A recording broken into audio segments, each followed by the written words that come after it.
मानव तन का महत्व।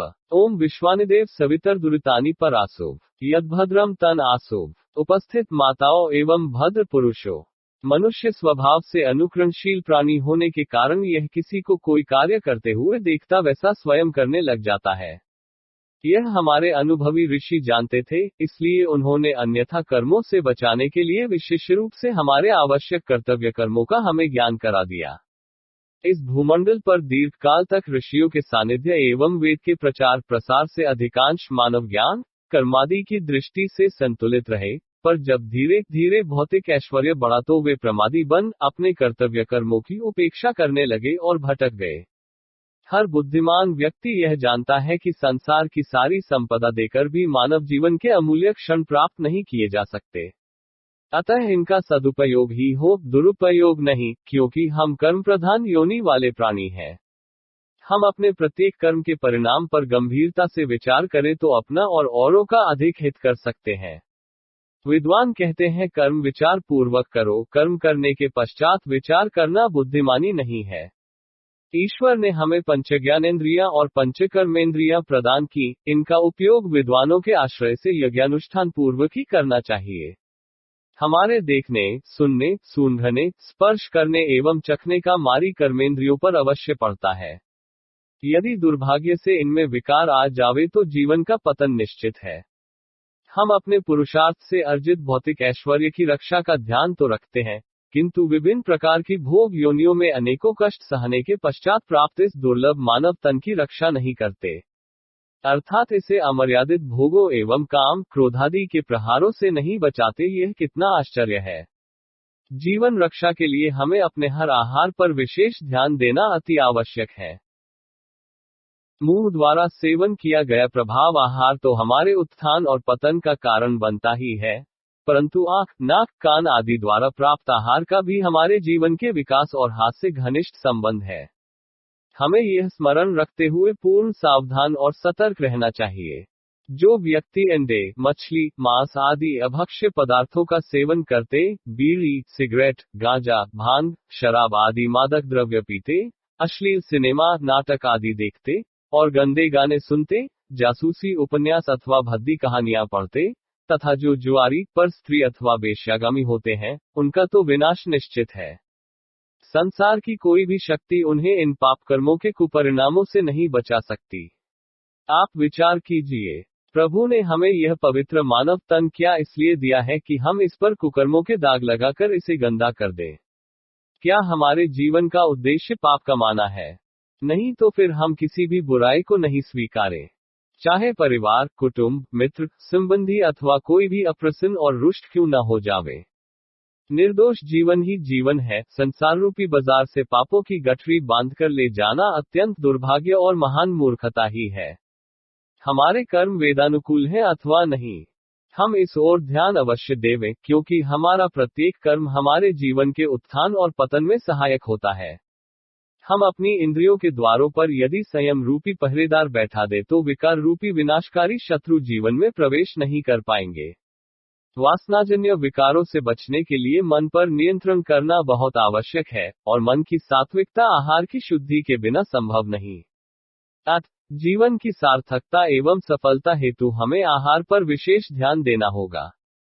हमारा भोजन केवल स्वादिष्ट ही नहीं स्वास्थ्यवर्धक भी हो। जिन पदार्थों के सेवन से मन, बुद्धि, शरीर आदि विकृत हो वे हमारे लिए सर्वथा त्याज्य होने चाहिए।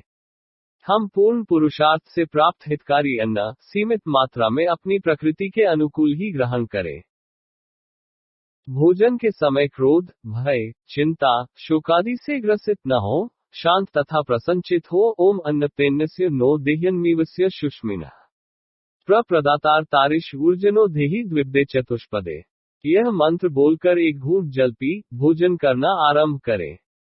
ध्यान दीजिए, अंकुरित अन्न, लौकी, तुरई, करेला, काशीफल, ककड़ी, खरबूजा, तरबूजा, मूली, जामुन, सिरका आदि के साथ दूध का सेवन, गर्म पदार्थों व तेल के साथ दही, अधिक लाल मिर्च, खटाई और तली हुई वस्तुएं स्वास्थ्य के लिए हानिकारक है।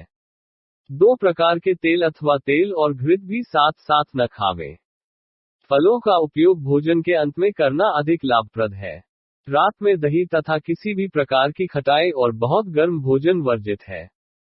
मैंने आपको भोजन संबंधी अति संक्षेप में यह जानकारी दी, विश्वास है आप इससे अवश्य ही लाभ उठाएंगे। हम भोजन के लिए न जिए, अपितु जीने के लिए भोजन करें। मनुष्य के मन मस्तिष्क पर अन्न का बहुत प्रभाव होता है। सामान्य जनों की तो बात ही क्या, दूषित अन्न के परिणामस्वरूप संसार प्रसिद्ध भीष्म पितामह तथा गुरु द्रोणाचार्य जैसों की बुद्धि विकृत हो गई थी। इसीलिए योगीराज श्री कृष्ण ने दुर्योधन के मिष्ठान को त्याग कर धर्मात्मा विदुर जी के यहाँ का सादा भोजन स्वीकारा। हमारे जीवन का उद्देश्य खाना, पीना, मौज उड़ाना नहीं है। हम अपने श्रेष्ठतम मनुष्य जन्म का उपयोग आवागमन के चक्र से छुटकारा प्राप्त करने हेतु करें। इसके लिए आहार की शुद्धि के साथ विचारों की पवित्रता भी अति आवश्यक है। हमारा पठनीय साहित्य हमारे परम लक्ष्य को प्राप्त कराने में सहायक होना चाहिए। इस संबंध में निवेदन है कि हम जहां अश्लील साहित्य का बहिष्कार करें, वहां वर्तमान में धर्म और आध्यात्म के नाम पर उपलब्ध वेद विरुद्ध मान्यताओं वाली पुस्तकों से भी बचें, क्योंकि गंदे साहित्य से मनुष्य पतित और वेद विरुद्ध साहित्य से भ्रमित होता है। इन दोनों प्रकार की पुस्तकों ने मध्यकाल से अब तक मानव समुदाय का बहुत बड़ा अनिष्ट किया है।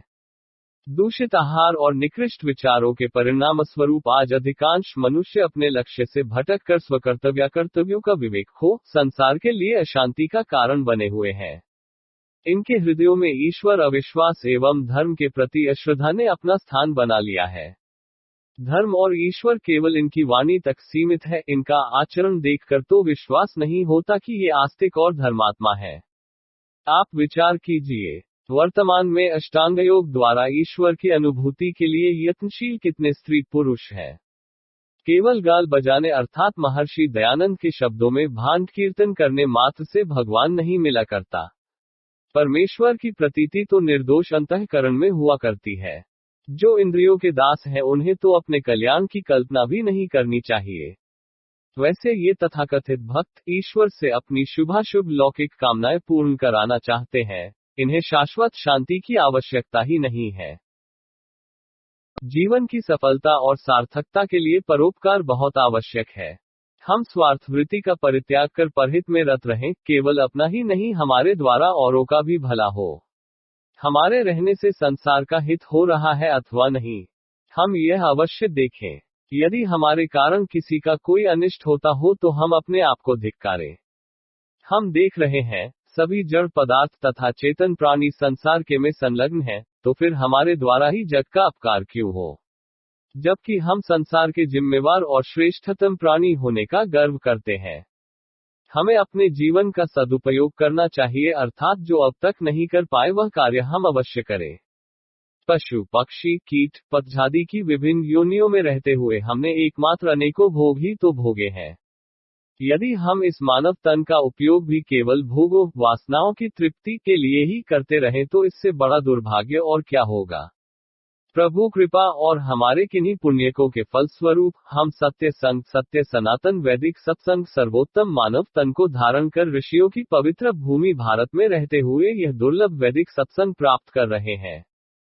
हमें इस महत्वपूर्ण अवसर का लाभ अवश्य ही उठाना चाहिए, अर्थात आवागमन का चक्र मिटाने हेतु परमेश्वर की कल्याणी वाणी वेद द्वारा प्राप्त जानकारी के अनुसार अपना आचरण बनाना चाहिए। इस प्रवचन में मैंने आपको मुख्य रूप से मानव तन का महत्व बताते हुए जो निवेदन किया, इसे आप अवश्य स्वीकारेंगे। इसी विश्वास के साथ मैं अपनी वाणी को यही विराम दे रहा हूँ। ओम शम। पंडित कमलेश कुमार अग्निहोत्री जी।